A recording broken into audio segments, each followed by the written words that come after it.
portion of the news brought to you by McDonald's. McDonald's, I'm loving it. An aviation accident early last year made the Mayaguana runway inoperable. But next week, Monday, Bahamas Air will make its first flight in 6 years to that southern island. Minister of Transport and Aviation, the Honorable Glenys Hannah Martin, said the process has been long, but the end result means a return to normalcy for many residents. The runway has not been able to facilitate Dash 8 Bahamas Air for more than 5 years.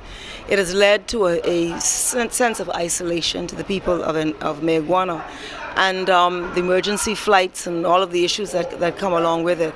And so the runway is more than just some tarmac or tar.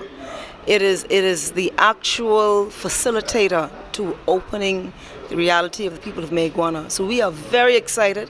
Bahamas Air will be landing for the first time in about 6 years, and that is going to mean something very different for the people of Mayaguana in terms of airlift, access, and its relationship with the rest of the world, rest of the country.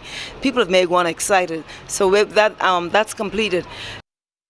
Hundreds turned out to celebrate the life of Junkanoo icon, sportsman, and former leader of the Valley Boys, the late Winston Gus Cooper, during a special art exhibition held in his honor at the National Art Gallery. The art exhibition, known as the Ace of Spades, retraces the historical footprints of Cooper's life and the many contributions he made not only to the art of Junkanoo, but in sports through flamboyant, colorful paintings. LaDon Davis was at the opening ceremony.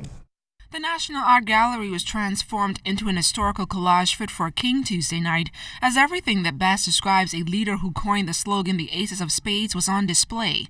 From his favorite collection of hats, Junkanoo costumes, to pictures, and even newspaper clippings, it was evident Winston Gus Cooper's undying love for sports, fine arts, and of course Junkanoo. A few Bahamians who took a walk through Cooper's fruitful life are pleased that this national hero's work has been documented for future generations. I think it's a wonderful tribute to a great man who has really made an impact on Bahamian life.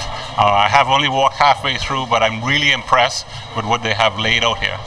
Bahamians and people from all visitors alike can get a feel of what goes into producing this thing we call Junkanoo.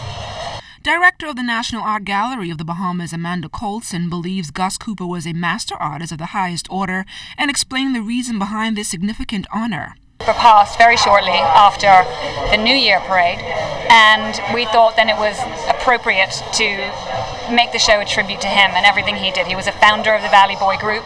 He brought innovation into Junkanoo costumes. He did so much for it, and I think again it's just important to recognize what these people have done for the country and our culture. Childhood friend Prime Minister the Right Honourable Perry Christie praised Gus Cooper's leadership, which he calls unmatched, as well as the high standard he left in the cultural arena. I don't know if people are aware of what goes into trying to manage a group of people who have their own views and the qualities that a leader of a Junkanoo group must have to be able to sustain. And Gus must have 55 years. 55 years. So when people used to talk about Pinland and 25 years, that was a joke. Gus Cooper has set a record in this country that will never be matched as a leader who superintended his group through generations of followers and participants.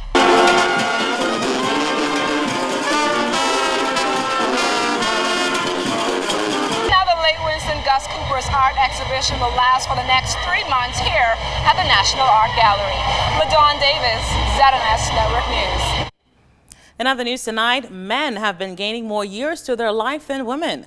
That's according to the Department of Statistics' Decennial Life Table report that illustrates the life expectancy of the Bahamian population. Results show that over the past decade, there has been little change in the length of time Bahamians are living. For instance, Bahamian women who outlive their male counterpart by at least 6 years live only a third of a year longer than they did 10 years ago and are presently expected to live for 76.8 years. Men are now expected to live 70.6 years compared to 69.9 years a decade ago. Historically and demographically in the Bahamas, as in most countries, statistics officials recognize that the life expectancy for women is longer than that of men. The report pointed out the trend over the past decades in the Bahamas that show men have been gaining more years to their life than women. Over the period 1980 through 2010, the life expectancy for men increased by 6 years compared to 4.7 years for women. Department of Statistics officials revealed that life expectancy is a major indicator of socioeconomic development.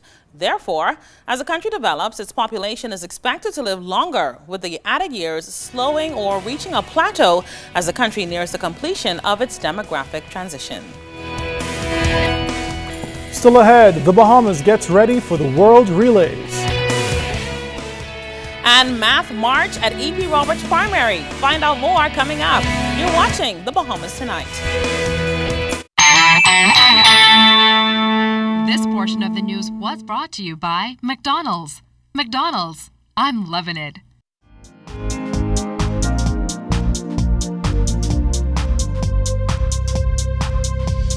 This is your Royal Fidelity Business News. I'm LaDawn Davis. Grand Bahama Port Authority President Ian Roll and the port's business development team recently attended the annual Cruise Ship Shipping Miami Conference, an exhibition which remains the largest and most valued business platform for the global maritime industry. This year's conference provided the perfect networking environment for port officials to promote the advantages of Grand Bahama as a premier cruise destination. The 2014 CSM Conference and Exhibition took place over 4 days at the Miami Beach Convention Center and hosts more than 10,000 of the movers and shakers of the cruise industry each year.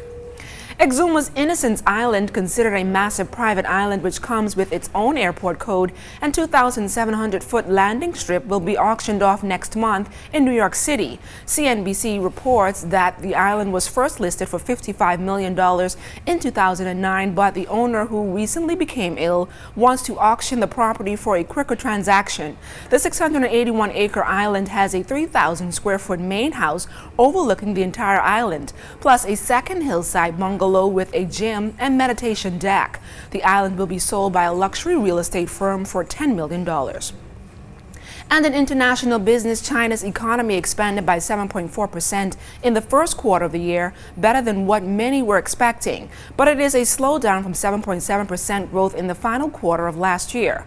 Other data released with the gross domestic product figure showed industrial output rising 8.8% in March from 1 year ago. Last year, China set its growth target for 2014 at 7.5%. This is your Royal Fidelity Business News. I'm LaDawn Davis.